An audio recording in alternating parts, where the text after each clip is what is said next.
21세기 연구원 특별 강의 중에 하나로 지난 주에 또다시 발생한 미얀마 사태, 미얀마 소위 쿠데타 사태 혹은 군부 쿠데타 사태 관련해서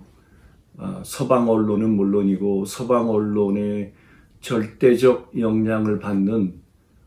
거의 모든 세상 나라들의 주류 언론이 전하고 있는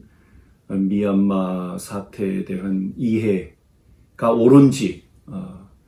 그것이 옳지 않을 경우에는 어떤 시각으로 어떻게 미얀마 사태를 이해해야 옳은지,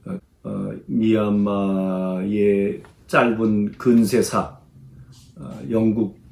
식민지로부터 시작됐던 그 근세사, 오늘에 이른 과정을 짧게 짚어보고, 그리고 왜 미얀마 사태가 시시때때로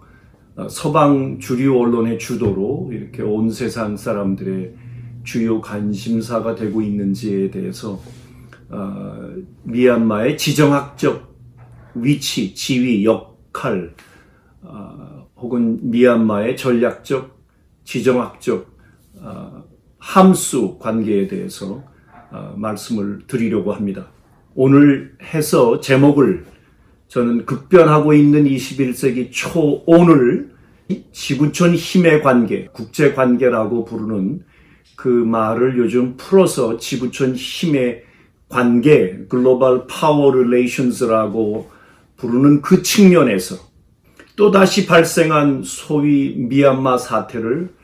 누구의 시각에서 어떻게 이해해야 옳은가라는 제목으로 말씀을 올리겠습니다.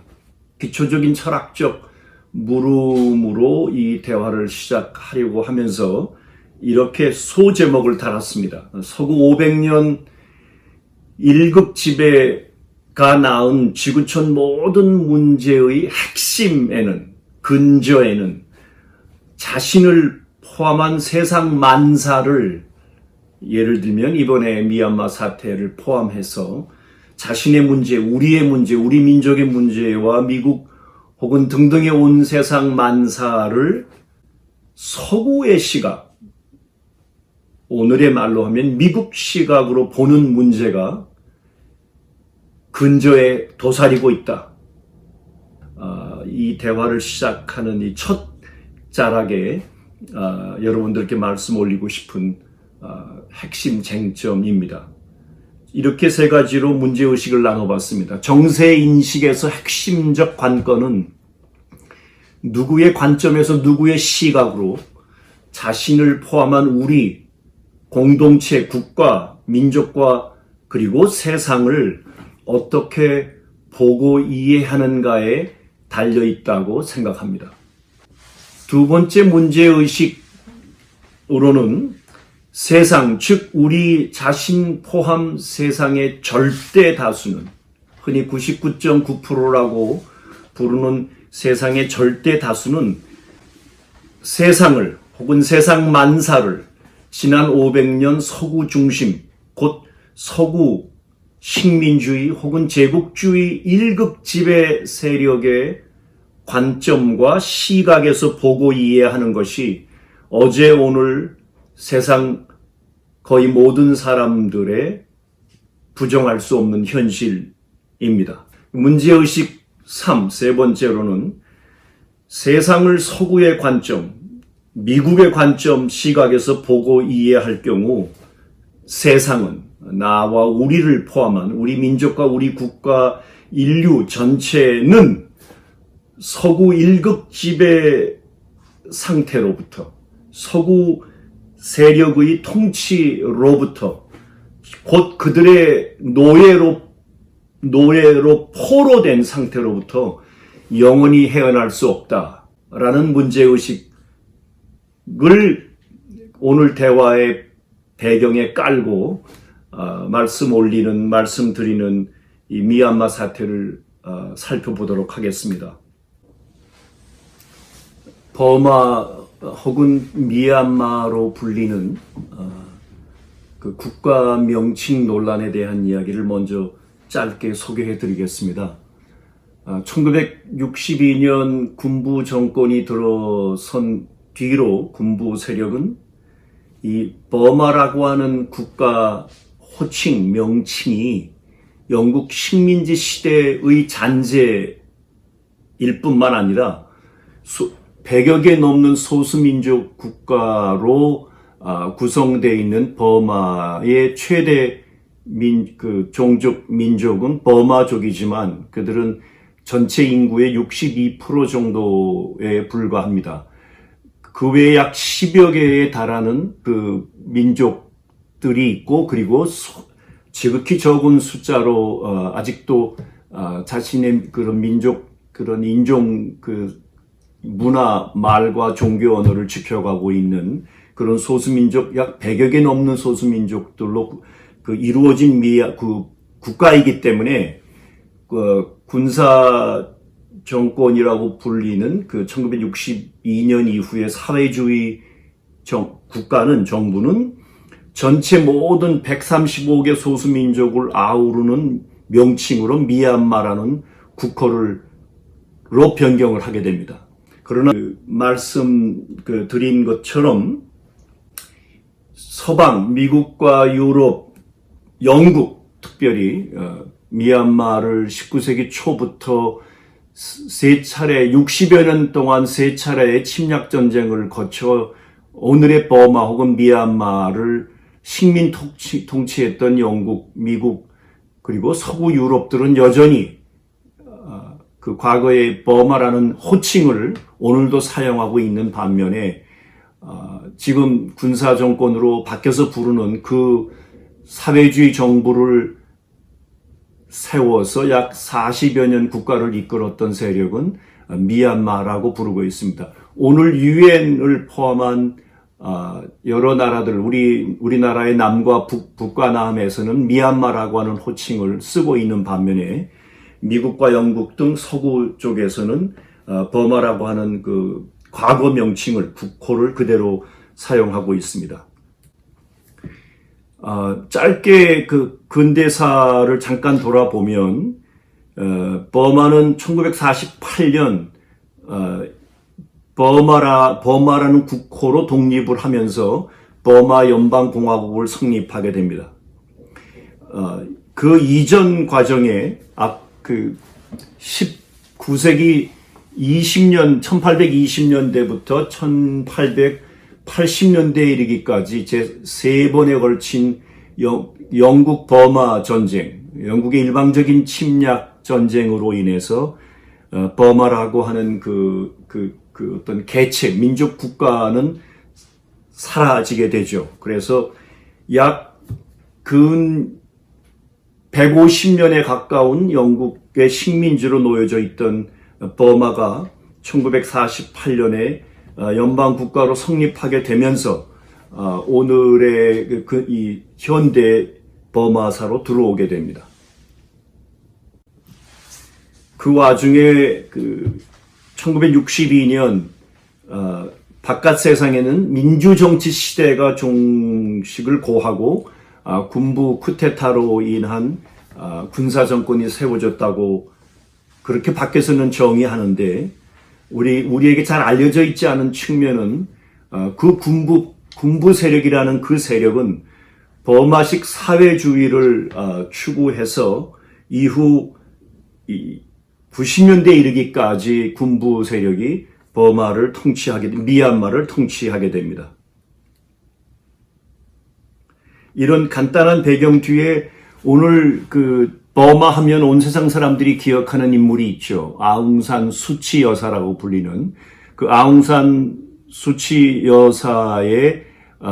이 배경에는 무엇이 있는가? 크게 두 가지를 우리는 염두에 두어야 할 것입니다. 먼저는 1915년생으로 47년에 세상을 떠난 아웅산 장군으로 불리는 32살의 젊은 나이로 세상을 떠난 일종의 민족주의자라고 부를 수 있는 아웅산 장군의 딸이죠. 그 아웅산 장군이 항영, 영국의 그 영국의 식민 지배로부터 벗어나려는 그런 투쟁과 운동을 지도했던 인물로 버마의 영웅으로 오늘도 많은 사람들에게 인식되어 있습니다. 그런데 영국으로부터 그 독립하는 과정에 아웅산 장군이 이끄는 그 세력은 일본의 협력을 받게 되면서 일본으로 가서 일본으로부터 군사훈련을 받은 자신의 동지들과 함께 42년 영국을 내쫓고 버마를 침략해 들어온 일본과 함께 자신의 제도 정치 생활을 시작했다고 할 수 있습니다. 그래서 42년 그 일본 제국주의 침략 세력의 배경을 얻고 버마에서 일종의 자치 정권이라고 부를 수 있는, 혹은 역사에서는 이를 괴뢰 정권이라고 부르는 버마 자유주라는 이름의 괴뢰 정권을 42년에 세우게 되지만 45년 8월 일본이 패망하면서 다시 영국의 지배로, 여기 영상에 보시면 제가 4개의 그 사진들을 올렸습니다. 아웅산 수치 여사가 1991년에 노벨 평화상을 수상한 것을 약 20여 년 뒤에 가서 자택연금에서 나온 뒤 수락 연설을 한 영상과 2012년 6월 영국 의회 초청으로 영국 의회에서의 연설 사진, 그리고 같은 달 영국을 간 뒤 바로 스위스 의회 초청으로 스위스 의회에서 연설 모습, 그리고 같은 해 2012년 9월 미국 상하 양원 의회 초청으로 미국 의회를 방문해서 연설을 하고 미국으로부터 금메달을 수상하는 그런 4가지 사진을 소개했습니다. 이런 사진을 이 앞에 짧게 말씀 올린 버마의 그 영국 식민지 시대, 영국으로부터 벗어나는 과정에 일본 제국의 힘을 빌어서 약 3년 정도의 버마의 그런 그 괴뢰 정권을 세운 그런 과정, 그리고 아웅산 장군이 암살되기 전, 47일 암살되기 전까지 영국과의 그런 일종의 독립을 끌어내기 위한, 영국의 지원을 얻어내기 위한 그런 그 투쟁 과정에 영국의 약속을 받고 독립국가로 엉글게 나서게 되는 과정에 암살되는 그런 과정을 거친 뒤 이후 오늘 온 세상 사람들, 특별히 서방 언론에 의해서 온 세상에 널리 자유투사, 자유민주 인권의 투사로 소개되는 과정에 이 4가지 사진이 우리들에게 시사해 주는 점이 적지 않다고 생각되어 소개해 올렸습니다. 이 결론에 가서 이것이 무엇을 의미하는지를 좀 더 소개해 올리겠습니다. 이제부터는 지도를 좀 보면서 버마의 그 지정학적 위치, 지위, 역할, 그리고 버마가 갖는 전략적 오늘의 지구촌 힘의 관계, 새롭게 형성되고 있는 지구촌 힘의 관계에서 버마가 서 있는 그 지정학적 전략적 위치에 대해서 지도를 보면서 잠깐 말씀 올리겠습니다. 미얀마 사태로 흔히 불리는 시시때때로 지구촌의 주요 뉴스 보도로 올라와서 특별히 그 버마 민주화 투쟁, 자유민주 인권의 상징으로 서방 언론에 의해서 온 세상에 널리 알려진 그 버마 사태, 군부 쿠데타와 민주화 세력의 엎치락뒤치락하는 그런 과정이 오늘 온 세상에 널리 거의 모든 사람들에게 알려진 배경에는 이 서남아시아 중국의 중국 중앙의 바로 밑에 위치한 미얀마가 갖는 전략적 지정학적 지위, 위치 문제가 있습니다. 그래서 지도를 보면서 좀 더 자세히 말씀 올리면 지난 100여 년, 이제 100년이 넘었죠. 온 세상의 가장 중요한 에너지 자원은 우리가 익히 잘 알듯 화석 연료로 불리는 그 기름이죠. 석유가 되겠죠. 여기 보시면 이쪽에 이 사우디아라비아, 이란, 이라크, 시리아, 이 아라비안 걸프로 알려져 있고, 여기 그 호르무즈 해협이라고 하는 요 해협과 이쪽 남아시아로 내려와서 동남아시아의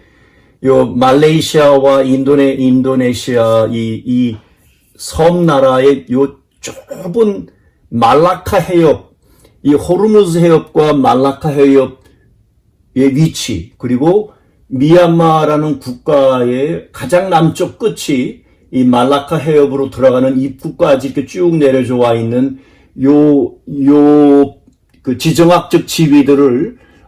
좀 염두에 두시면서 설명을 들으시면 이해에 도움이 되실 겁니다. 오늘 이 최대 산유 부국, 그러니까 전체 지구에서 가장 많은 석유 자원이 저장돼 있는 이 사우디아라비아로부터 이라크, 이란 등등의 이 지역으로부터 이쪽에 그 이집트의 수에즈 운하를 통해서 이쪽 북아프리카의 석유 부국들, 예를 들면 수단을 비롯한 이런 부국들의 석유들이 이 수에즈 운하를 거쳐서 대서양을 건너 북미주 혹은 중남미로 가는 이런 수송선이 하나 있는가 하면 이 홍해로부터 거쳐서 이 아덴만을 거쳐서 이쪽 아시아 이쪽으로 오는 이 수송로와 특별히 이 아라비안 걸프, 특별히 이란이 결정적으로 지위를 차지하고 있는 이 세계 석유 수송로의 80%를 차지하는 이 지역에서 호르무즈 해협으로 통과하는 일일 그 매장, 일일 수송량이 2005년 기준으로 1650만 배럴이라고 합니다.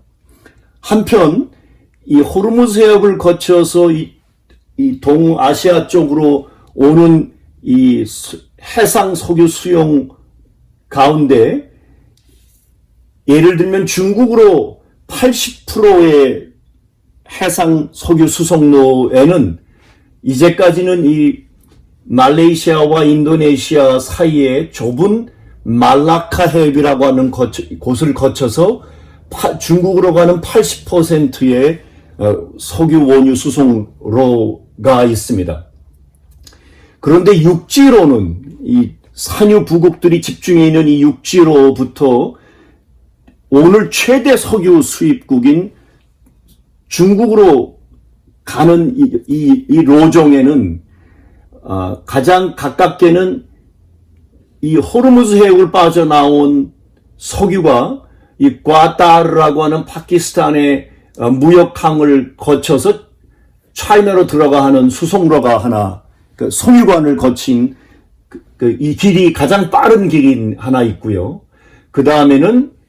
이 인도양을 거쳐서 이 벵갈만으로 들어온 와서 먼저 만나게 되는 미얀마 국가의 이 지정학적 지위를 보실 수 있습니다. 지금 인도로부터 방글라데시, 미얀마, 타일랜드 등등의 여기서는 중국의 윈난성으로 대표되는 중국 남부의 가장 단거리로 석유 육로 송유관을 묻을 경우 80% 중국 원유 수입의 80%가 이 말라카 해협으로 왔던 이 어려움을 여기서 간단하게 처리할 수 있는 이유 때문에 중국과 미얀마 군사정권은 오랜 과정을 거쳐서 2014년 8월에 먼저 완성된 그 가스 송유관에 이어서 석유 융로 송유관을 완성하게 됩니다. 그 이유는 중국 국가 전체 석유 수입량의 80%가 중국으로 가는 해상수송로였던 이 말라카 해협을 기존의 이 수송로를 왜 중국이 그대로 계속 사용하지 않고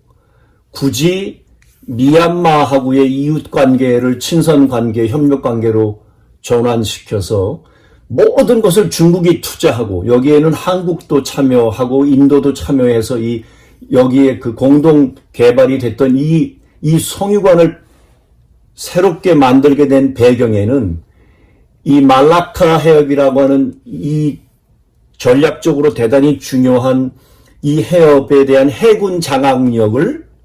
다른 나라가 아닌 미국이 장악하고 있기 때문입니다. 그래서 오늘 우리가 익히 잘 아는 중미, 미중 무역 대결 혹은 이 중남해 문제로 지금 특화되고 있는 이 중남해 이 해상에서의 중국과 미국과의 군사 대결 양상 이런 모든 등등의 이런 과정을 놓고 볼 때 중국 국가의 80% 원유 수송로인 말라카 해협이 이런 중미 대결의 연장선상에서 미국의 해군력이 만약에 말라카 해협을 봉쇄하게 될 경우 중국은 다른 대비가 없을 경우에 미국의 그 어떤 상황에서도 손을 둘 수밖에 없는 상황에 놓이게 되는 대단히 중요한 전략적 이유가 있었기 때문입니다. 그래서 중국은 미얀마와의 이웃 협력 관계를 그 중국 국가의 입장으로서는 최선을 다해서 이런저런 차이와 입장 차이와 등등의 이해관계가 다르다 하더라도 그 중국 이웃 국가와의 관계를 모든 노력을 다해서 그 강화하고 확대 발전하지 않으면 안 되는 그런 전략적 그 이유가 배경에 있었습니다. 왜 시시때때로 미얀마 사태가 온 세상에 회자되는가의 배경에는 중미, 미중 대결이라고 하는 오늘 그 G2로까지 불리는 세계 최대 양대 대국의 이 힘의 권력 관계, 그 파워 릴레이션즈에서 미얀마가 점하고 있는 지정학적 전략적 이유 때문에 이 미얀마를 누가 자신의 수중에 넣는가 아니면 자기의 우방으로 만드는가 아닌가에 그런 이유가 배경에 놓여져 있습니다. 미얀마의 오늘 그 자유민주 인권의 투사로 세상에 소개된 아까도 사진에서 소개해 올린 아웅산 수치 여사가 노벨상까지 그 자택연금 상태에서 91년에 수상하게 되는 것부터 2012년 한 해 온 세상을 지배한 이 영국 대영 제국 시절부터 온 세상을 지배하는 그리고 대영 제국과 함께 오늘 온 세상을 지배하는 이 미국에 이르기까지 쉽게 말하면 서방 미국의 대표적인 국가들 그거를 제국주의 반대 자주라는 관점에서 들여다보면 서구 제국주의 국가들로부터 자유민주의 투사로 자유민주 인권의 투사로 온 세상에 서방의 언론들을 통해서 세상에 수십 년 알려지게 된 배경에는 이 군부 세력의 인권 탄압, 자유민주 탄압이라고만 우리에게 알려져 있는 그 배경에는 아까 말씀 올렸던 그 1962년 군사 쿠데타로 그 국가 권력을 장악했다는 그 군부 세력은 놀랍게도 우리에겐 잘 알려져 있지 않았지만 사회주의 정권을 세워서 사회주의 국가로서 사회주의 중국 이웃과 연대 협력 관계로 지내왔다고 하는 사실은 거의 알려져 있지 않은 채 군부의 혹심한 인권 탄압과 자유민주 인권을 내세우는 그런 아웅산 수치로 대표되는 세력들에 대한 이런 국내 문제로만 세상에 알려져 있다고 하는 것입니다. 그러나 엄밀한 것은 미얀마가 오늘 미국이 데려다 금메달까지 주고 영국이 데려다 의회 연설을 시키는 이런 모든 배경에는 이 중국을 포위 고립 압살하려는 미국과 서방 제국의 대중국 전략에 미얀마 또한 그 지정학적 전략적 지위에 놓여 있기 때문입니다. 중국은 흔히 중국이 국경을 공유하고 있는 나라들이 모두 14나라가 됩니다. 미국은 1979년 중미 수교 이후에 두 가지 접근을 시도하는데, 하나는 중국 내부의 흔히 소프트 파워로 불리는 문화 제국주의 침략으로 중국 대륙의 수십억 인구를 서구화 미국화하는 그 내부, 그러니까 중국 대륙 수십억 인구의 정치, 사상, 경제, 문화, 종교, 전통들을 서구화시켜가는 혹은 미국화시켜가는 그런 소프트 전략을 하나 40년 추구했다면, 그 결과를 오늘 중국 국가 지도부가 공개적으로 인정하고 있는 그것이 하나 있을 것입니다. 두 번째는 중국 대륙을 군사력으로 포위하는 전략을 시도해서 특별히 북녘 조선과 러시아를 뺀 거의 모든 나라들의 미국의 군사 기지가 있고, 그들 나라들의 미국의 지시에 순종하는 일종의 허수아비 나라들을 세워서 중국을 끝없이 압박하고 있는데, 그 중에서도 중국으로서는 사활이 걸린 그 문제인 그 에너지원, 중국 국가의 80%에 달하는 원유 수입 수송로를 미국 해군력이 이 말라카 해협을 봉쇄하게 될 경우 꼼짝달싹할 수 없게 된 배경에서 이 미얀마하고의 이웃 관계를 회복해서 2014년 송유관을 이렇게 만들므로 이 말라카 해협에 절대적으로 의존했던 석유 수송 문제를 해결하게 됐다는 그런 배경이 한 가지 있습니다. 그러니까 오늘 미얀마 내부에서 도대체 어떤 일이 일어나고 있는지는 우리는 실은 기본 오늘 맨 앞에서 말씀 올렸던 미얀마를 보건 우리를 보건 온 세상을 보는 그 눈 시각의 정보 제공은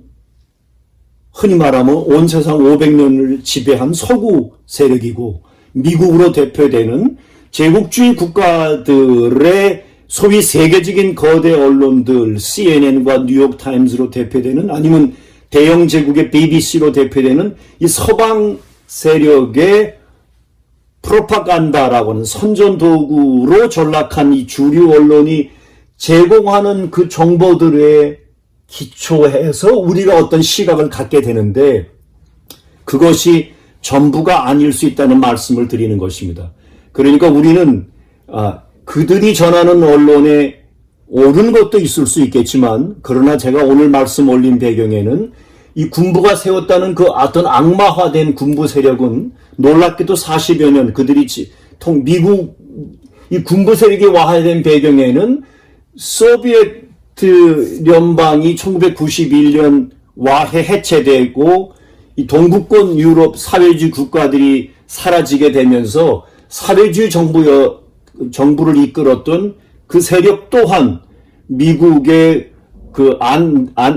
소프트 파워, 그러니까 그런 내부 침략과 외부 압력으로부터 버텨나게 될 수 없는 과정에 아웅산 수치가 1991년 노벨상을 수상하지 않습니까? 놀랍게도 그 해는 소비에트와 동구권 사회주의들이 역사에서 사라졌던 그 해 노벨상을 받음과 동시에 이 미얀마의 사회주의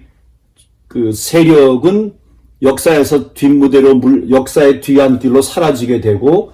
아웅산 수치로 대표되는 소위 자유민주 인권 세력이 이 국가 권력을 장악하게 되는 이때부터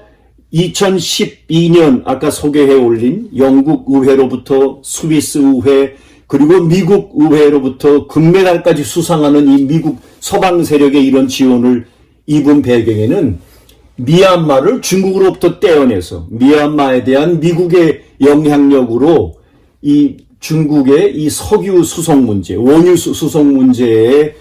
하나의 레버리지라고 불리는 이런 그 중국에게 압박을 가할 수 있는 또 하나의 그런 지렛대를 갖고자 하는 전략적 이유가 숨어 있다고 우리가 함께 보아야 이해할 수 있다고 생각합니다. 오늘 2월 7일 2021년 2월 7일 좀 길게 설명해 말씀 올리는 미얀마 사태에 대한 결론을 좀 짧게 요약해서 말씀 올리고자 합니다. 앞에서 말씀 올렸던 지구촌에서 일어나고 있는 이 모든 사태 혹은 전쟁, 침략, 무역전쟁, 화폐전쟁 등등의 이런 모든 사태들을 세상 만사를 누구의 시각, 누구의 관점에서 어떻게 보아야 옳은가 하는 그런 문제 제기를 말씀 올렸습니다. 그 앞에 전제의 기초에서 결론에서 말씀을 드리고 싶은 것은 오늘 일어나고 있는 이 모든 일은 한마디로 어떻게 정의할 수 있는가? 500년 서구 1극 지배 시대에서 다극 협력 혹은 평화 공전, 상생, 공생 시대, 다극 협력 시대로 이전하는 과정에 새롭게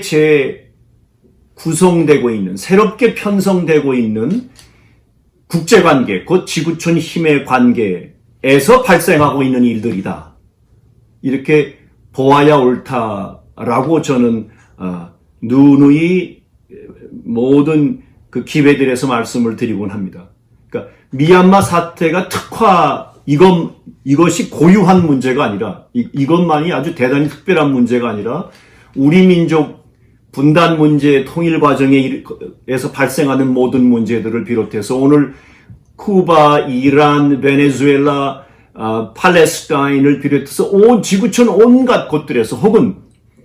대서양 세력이라 불리는 미국과 유럽 관계에서 벌어지고 있는 일들 혹은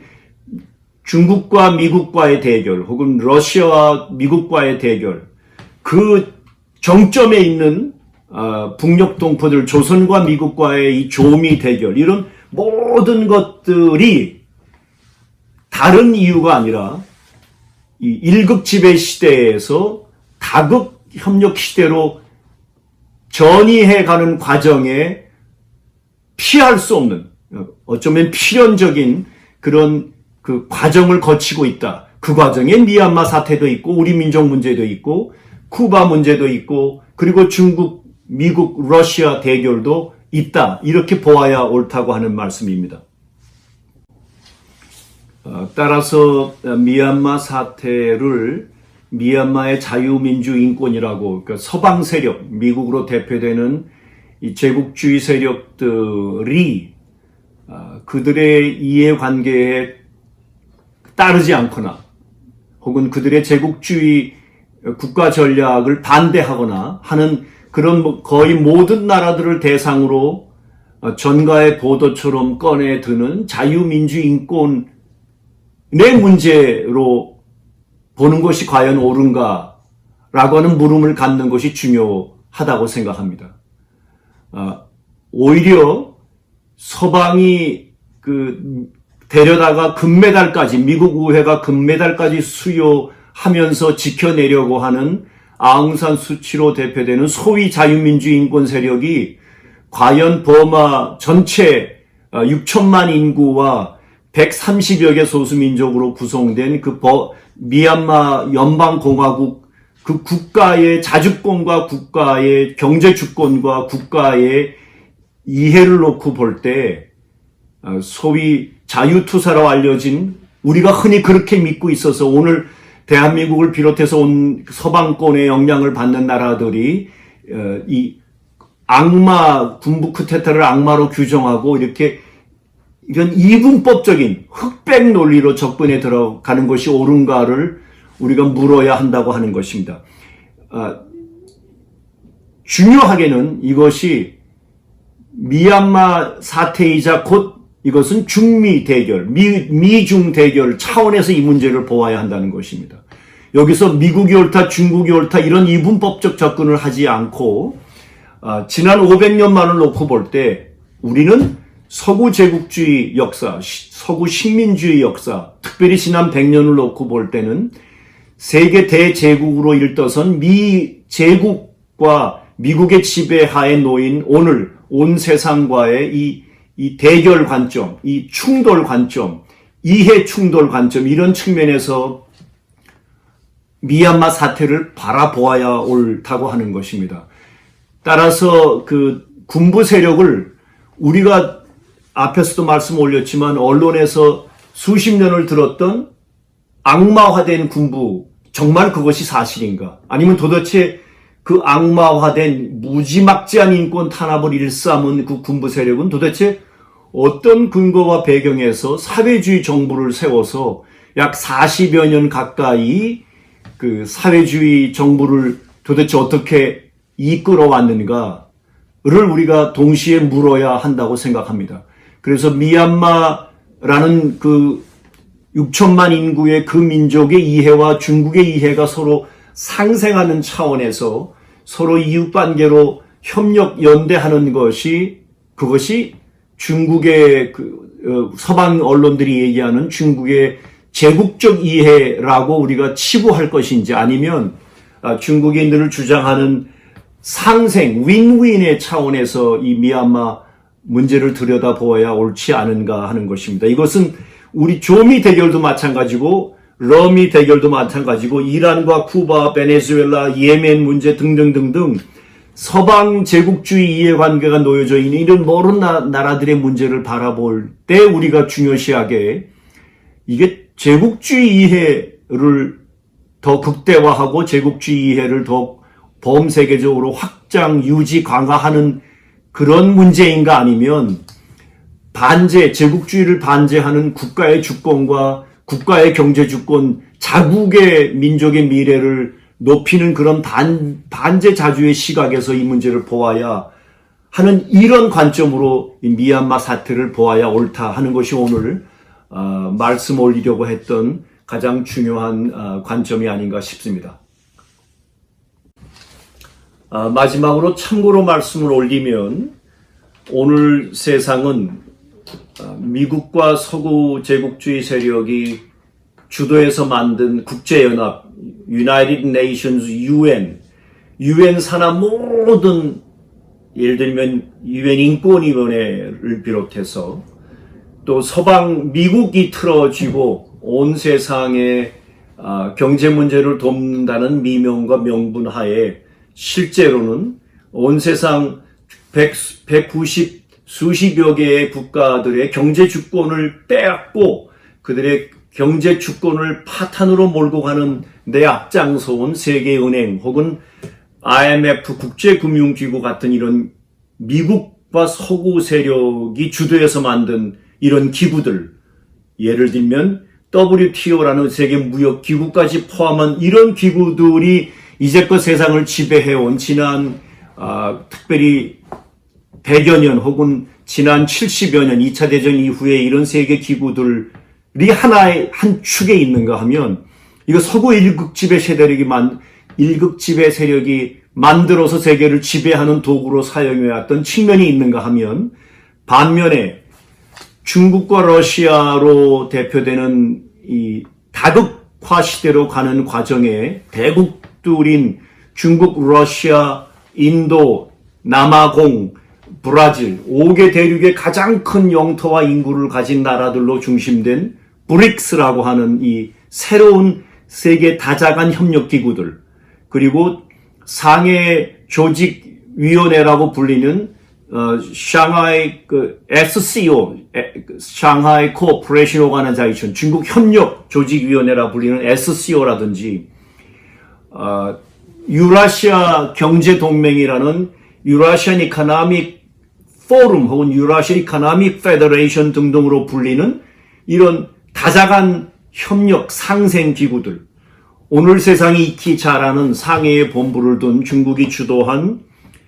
세계은행과 IMF에 어쩌면 대항해서 진정한 의미의 상생 협력을 도모하는 아시아 인프라 투자 은행으로 불리는 AIIB, 아시아 인프라스트럭처 인베스트먼트 뱅크로 불리는 AIIB, 그리고 특별히 중국과 러시아, 이란의 협력과 주도로 지금 구체화되고 있는 Belt and Road Initiative라고 하는 BRI, 21세기 육로 해상 실크로드로 불리는 이런 새로운 다자간 협력 기구들은 이 반제 자주란 측면에서 다른 한 축에 놓여져 있습니다. 이런 측면에서도 미얀마 문제를 바라보아야 이 전체 문제, 오늘 21세기 초 오늘 이 지구촌에 새롭게 형성되고 있는 상생에 기초한, 상생 공존, 평화 공존에 기초한 새로운 지구촌 힘의 관계 과정에 끝없이 발생하고 있는 크고 작은 이런저런 사태들의 전체를 들여다볼 수 있다고 생각합니다. 수고하셨습니다. 고맙습니다.